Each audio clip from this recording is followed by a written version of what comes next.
Broadcasting from the business capital of the world, this is the Podcast Business News Network.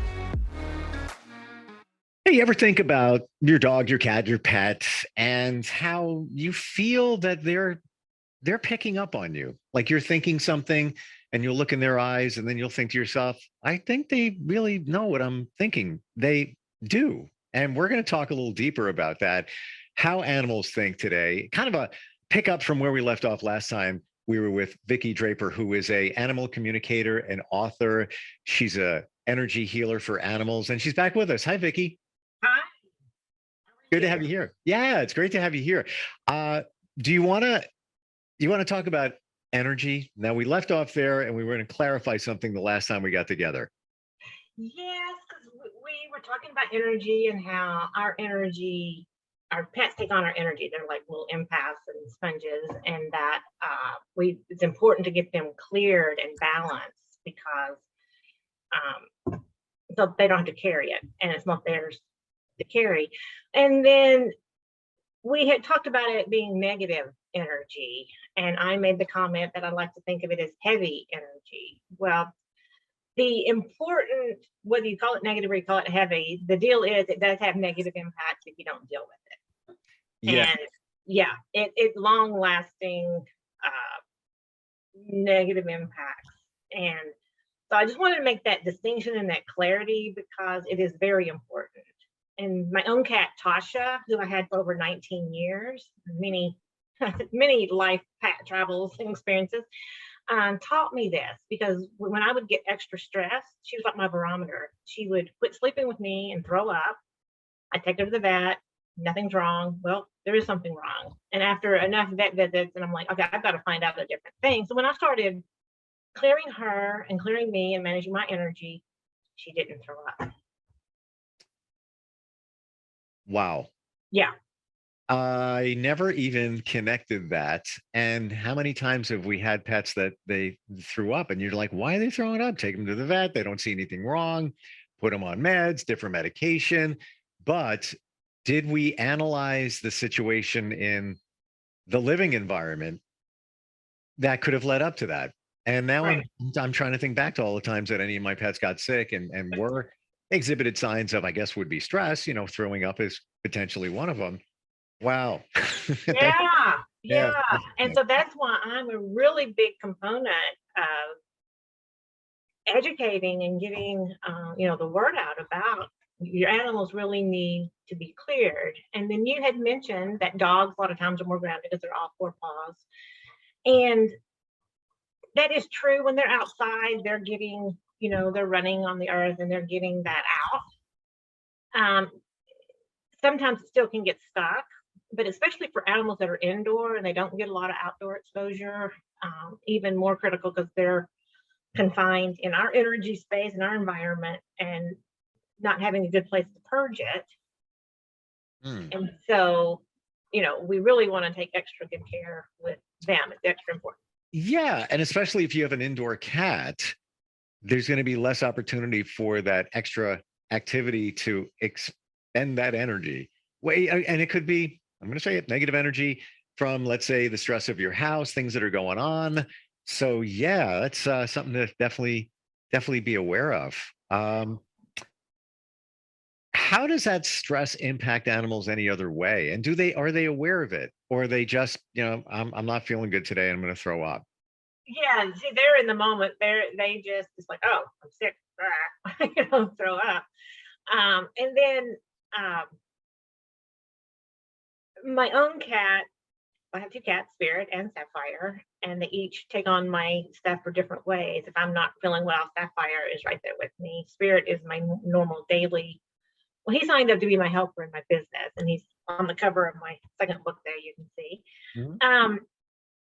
And he was getting all bogged down, and I could tell he was just kind of lazy-eyed, not feeling good. So I did a clearing session with him, and now he's all rebounded and back. So he was getting impacted with, my energy and things going on. And when we say clearing, you're talking about chakras. Is that some of the energy clearing that you're doing? It is chakras. It's it's balancing our systems. And so it can be through the meridians, it can be through the chakras. It we have our whole energy body that there's different ways to help support it. Sure. I have a funny example or story I can share. Is recently, as you know, I was in New York City because I had my business billboard in Times Square, and I'm energy sensitive. And so by my third night there, being in the city, not near, the parks, I went into Times Square to see my billboard Friday night, all kinds of activity going on. All of a sudden, my system just got overloaded. I'm like, I gotta get out of here. I gotta get out of here. And I was Let me just say, I grew up not in New York City, but call it an hour away, not even. It can get crazy. There's lights and people and traffic, and your head is spinning 360, and also you're on your guard because you never know what's going, especially if you're new to the city. But so I get it. I totally get it. Yeah. So I was just like, oh my gosh, okay, I am overloaded here. And so I'm like trucking it back to my hotel. And what was so cool is this shrub could feel my distress. The shrub in Times Square, because usually I'm going to the woods or something to get my balancing, and it rebalanced me. It totally connected, it totally cleared, it totally rebalanced me. And I was just like, oh my gosh, I'm back, I'm reset. So wait, I want to make sure, Vicki, I want to make sure I have this right. So you found a shrub somewhere in the city, which is a rarity. Yes. And it's just, A lot of concrete. Now, was this a shrub that was in a planter? Yes, Okay. that was even more surprising to me. Is it's in a pond, planter, and it's like not even in the earth. I mean, the earth is in dirt, but Right. And it supported me. I was like, wow. So I was learning even more how awesome our plants are. And so of course I went over and said gratitude to it. And then I realized that's what I do for the animals. It's so because they're picking up on our stresses and they're getting overstimulated. And then it's, so the support I do is coming in like the plant did for me. It's just helping recalibrate that, just disperse all that excess energy or negative energy, because it's not good. It's not mine. I don't need to have it in my body. Interesting. Yeah, it's what you do for the animals, and then you did it for yourself. Yeah, the plant did it for me, and I was like, what? I was so shocked. But anyway, it was such a clear, pivotal moment for me too. But just clear what I do for the animals, how they can feel. We're going to talk a little bit more about how animals think, but I have a personal question for you. Okay. And it deals with cats. Okay. So I am moving, Mm-hmm.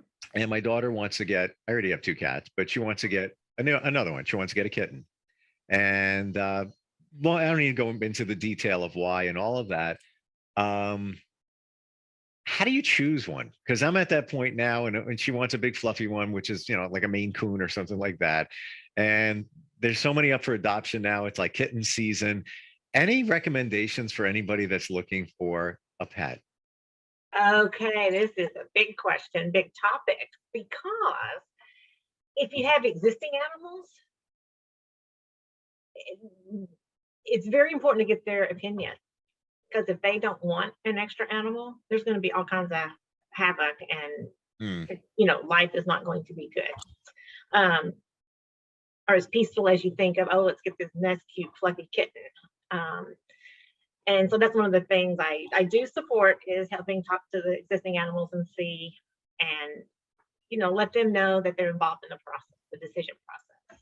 So you can sit down with the animals and kind of do your thing, or you can reach out and let me help you with that.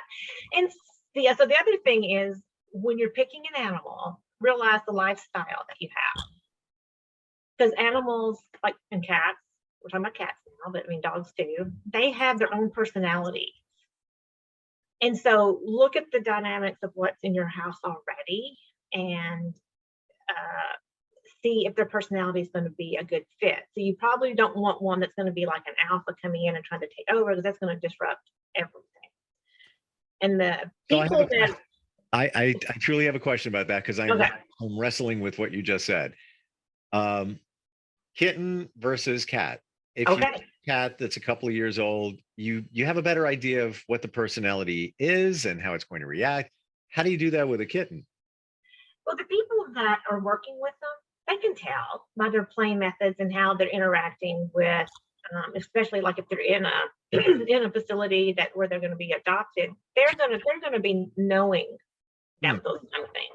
okay, And so then what I would encourage you to do is definitely share your current cat's personalities with them so they can help you with that, gotcha. Okay, with a personality match. And is then it's a different story if your own cat and Tanner want another well, kitten that's in the that's house. a whole But other situation. So I might call upon you because my one Bailey, he's I don't know 20 something pounds, and he may be like, hey, no, don't even think about it. I'm it over here. Don't. How would I even know? I don't speak his language. I can't tap into that. But yeah, yeah, so I just been, but that's a really good point because if somebody at the shelter mhm, is spending time with that, and there is, I just got a notification today. There's one that needs to be fostered. I think it's like 2 weeks old. So whoever fosters it, maybe it'll be me. You never know. yeah, I'm going to throw my hat into the ring and see how that goes. But and I even told my daughter, if we foster it, we can really see what kind of an animal it is, and if it's more aggressive, if it's loving, if it's whatever it might be. yeah, Um, but we've got a couple of months ish, to make that determination. yeah. Yes, and then we've talked about I have a whole line of healing essences and Sure. the family essence, which it promotes family harmony. And so that would be a great support to put that energy in the household because what that does is dispels angst and promotes love for a loving family, and it puts protections around each of them so they're not vying for territories. So it smooths out and makes it harmonious. So what do you do with the essences? I assume obviously they're pet safe, but where do Yes. you put them? How does it work? Okay. Well, you just do a quick little shake to activate it. It's unscented, so you don't have to worry about um, anybody scent sensitive. And so then you mist it, just fine mist spray in the air. And so, and what I like is one application gets everybody because it's working with our energy fields, their energy fields. And so I like to say, like, if um, even if they're across the room, they're going to get it because energy fields are big. So you don't have to spray right at them. And so it could be like in the middle of your living room, stand and spritz. I like to do 3 spritz at a time. Um, And how often would you do that? well, I like to say 2 to 3 times a day. Make it simple, so you can at least do it morning and evening um, to keep the energies high. And when you use it for 3 weeks straight, it changes the cellular pattern, so it holds that vibration. Everybody has because it's been in your field, yours and your pet's field for 3 weeks. Your body then knows it can hold it on its own.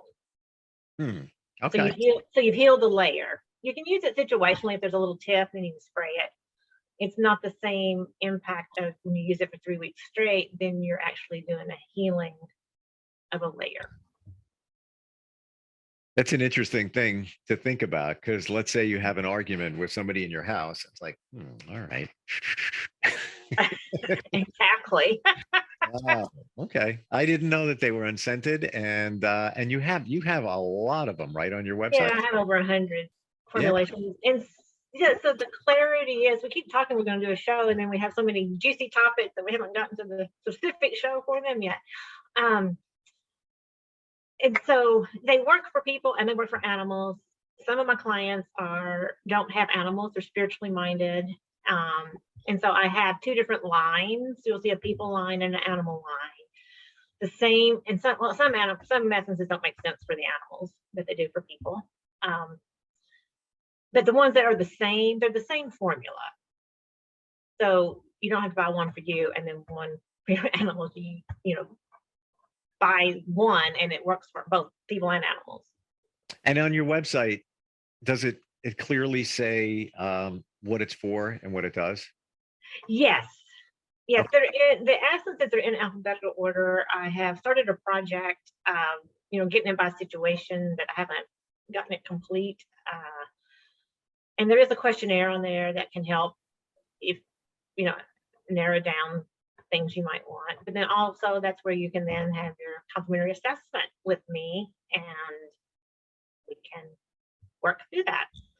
So yeah, I did want to ask you a question about that. So thinking about adopting, um, can you connect with an animal before it's adopted and know its history and a little more details about it? We have kind of discussed this in the past about the history. They don't have the chronological tab that humans do. What I know is if they've been abused, if they've got heavy energy to that's stored from wherever they've been, um, that will help them, clear that, let go of that baggage, and be their full selves. What I do for some people is I can connect with the energy of the pet, and then we see if it's a good match for the household. And that's worked. One of my clients, when she was adopting her dog, we connected. She'd already met her, and so then before she committed, she wanted to know that the dog really wanted to be with her, and so we connected that yes, it's a good fit, and then shared the whole ride back to her house, how it was all going to happen, and so then she integrated into the household like without a hitch. Wow. And that's what you hope for, but you never know. Yeah, You know, yeah, at least using your talents, at least you're more armed to have a better outcome because you know a little bit more about what you're dealing with. And yeah, so that's fantastic. yeah. Um, the stress is a big thing. We talked about that briefly, but stress can really have an impact on your pets. It really, really can. It can. And so I want to share a quick thing that we were talking about adding a new pet. Because what I've wanted to do was bring in a dog into my family because I'm always borrowing dogs for live demonstrations and things when I go out because my cats, that's not gonna be their thing. But they were here first and they have clearly said no. So it to then honor my wishes and not theirs, it would add a lot of stress, and I choose not to do that. Hmm. But that's one thing is to take your current pet's feelings into consideration, um, because as people we don't normally think about that. Um, so that's why I want people to be aware. It's like, oh, they have an opinion. So because of their opinion and you communicated with your two cats, you just wouldn't do it. You wouldn't bring that dog into to your family. No, Hmm. because I know the stress it would wreak havoc if the cats aren't happy, then I'm not going to be happy, and then the dog, it just brings a discord into the household that I don't want. So that brings me to a question. Now we talk about our stress Yeah. being projected on our pets. Can it work the other way around? So let's say stressful situation, just brought the dog into the house, hypothetical here. Cats are flipping out, they're stressing out. You might not see signs of it, but you might see the cat jump off the couch and just go run away. Can their energy control you? It can. And the example I just shared is I would be feeling guilty, and I would be upset that my cats are upset, and so when they're not happy, it impacts me and a lot of my clients I know because their cats are like their children, or pets are like their children. And so we're concerned when they're not feeling well. The part of us doesn't feel well, so it does go back and forth. Um, Can the average person pick up on that or feel that? Like in your situation, you can communicate with your cats and you can know that they're stressed out. They're going to tell you, we can't do that. So would you know anyway that your cats are stressed out? The average person. If you want to look for it, if you want to know the signs, because the average person may not be thinking along those lines. I'm so connected with the animals and, and listening to their needs, and their needs are important to me, that that's an automatic for me. But I know, well, that even me personally, there was a stage in my life where I wasn't as considerate of my animals' feelings. It's like if I wanted to go spend the weekend, uh,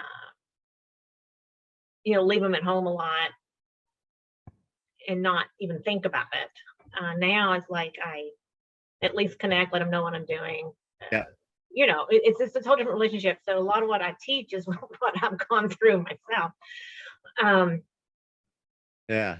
It's it's interesting these points we bring up because I think my pets pick up on my energy. I think so, but you confirm it, but then it's also potentially the other way around. And we're picking up on their stress. They got things going on. Yeah, well, okay, take example, barking dog. If your dog is barking, barking, barking, that's creating stress on you as the guardian. You're wondering about your neighbors, you're wondering about everything else. And well, the dog's barking because it's stressed, but then it's creating stress for you. Oh yeah. I feel guilty. Like I'm like, Tanner, stop. Stop, Tanner. Stop. And I know he's barking at the dog next door because the dog has they're between the fences. They can't see each other, but I feel bad for my neighbors that they're listening to him barking. And not that he's super loud. He weighs 20 pounds, but you can hear it. Yeah. Yeah. And so on some level, that's causing you a little stress. Yeah. Yeah. Or concern. Yeah. And so that would be what I would call a little energy drain. It's like you would feel better if that wasn't there. We have a couple of minutes. I want to ask a totally off-topic question. Okay. But what's the most interesting, unusual request that a pet has made in you communicating with them? Like, have they asked for something? Have they said they want this? Change of food that was stood out or something like that? That's a good question because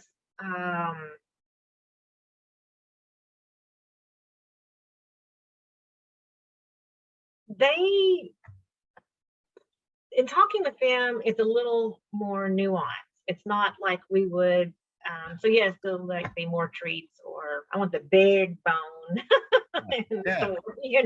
I don't want just dry food anymore. You better have a little bit of wet food in there.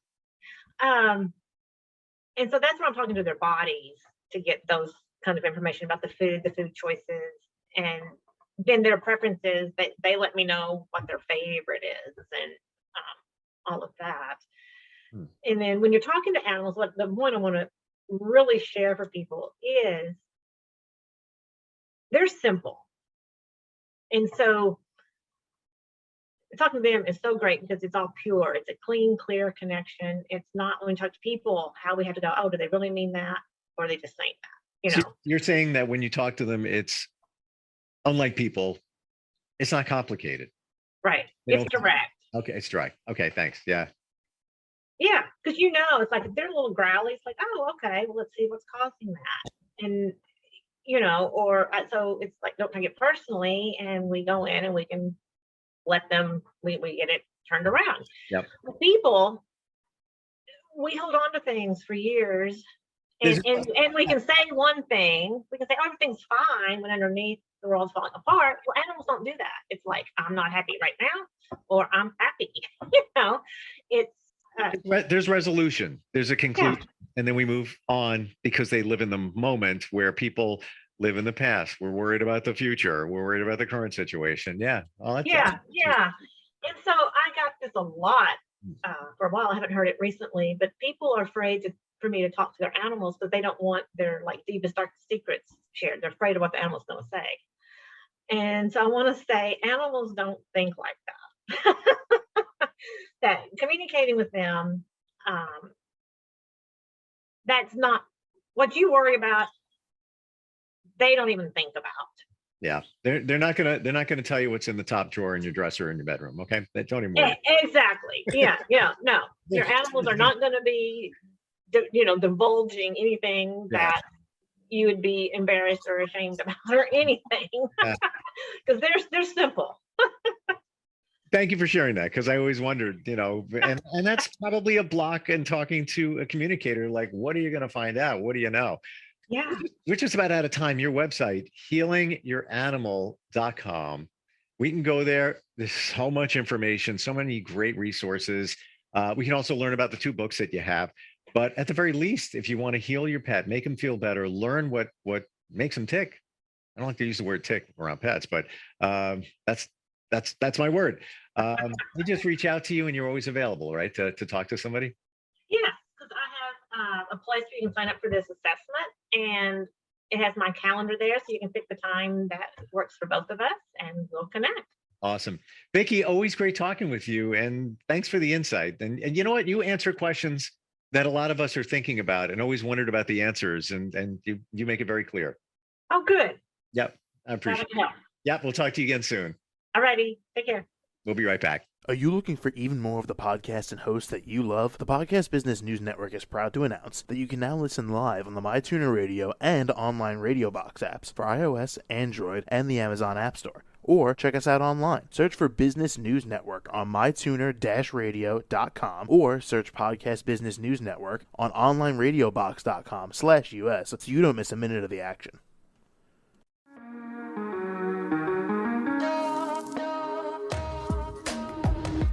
Broadcasting from the business capital of the world, this is the Podcast Business News Network.